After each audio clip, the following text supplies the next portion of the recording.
targeted. They've had a lot of evidence out there that it's going to happen. But as far as the size of government, it's just, they want to grow. And that's the whole idea. I mentioned the FAA. Just imagine doubling in their, with a smaller workload, doubling from in the last 15 years. It's because they don't want to get smaller. So every time there's a mandated cut, they don't want that mandated cut. They want to grow. They want to employ more people. And that's the nature of government. And we've been through the ups and downs of that. We're just in the ups right now. I'm going to ask a question as the moderator's prerogative here.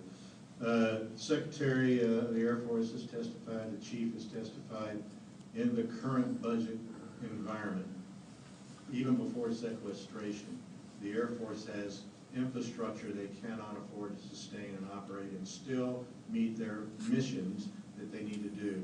They've called for the possibility of a BRAC. Can you talk about your philosophy on that? I can.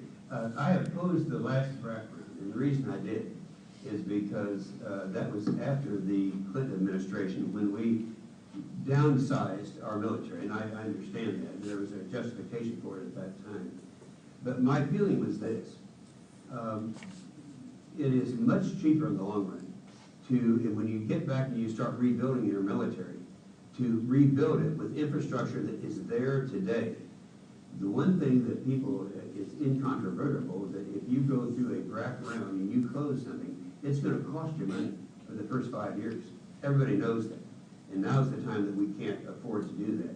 And secondly, I really believe that we're going to get through this cycle. We're going to get a pro-defense president of the United States. We're going to have a change in which the change will take place, I think, in 2014 in Congress. And we're going to start, and I don't want to start downsizing the infrastructure. So I will be leading the fight, and I've already told them that in Washington to stop another BRAC. That'll be good news for helpful well, on the basis, see, for sure. Let's look at something that is real important. A lot of people say, well, it's political influence. That really isn't true. Political influence does make sure, in my case, that they're not going to mistreat Oklahoma. I don't want that to happen. But the biggest thing is there's 8 criteria every time there is a BRAC round. And always number 1 or number 2 is community support. Community support. Look at Tinker over here. They passed a bond issue to do this. And in the GM plant that they got, a lot of the conservatives, by the way, those of you who are conservatives, I've been ranked as the most conservative, more than any other member has. I mean, this is by county. But I always hasten to say I'm a big spender in 2 areas, national defense and infrastructure. That's roads and highways. And if you read the Constitution, that says what we are supposed to be doing. So anyway, we're going to be faced with that, and we'll be leading up. Let me tie that into another aspect.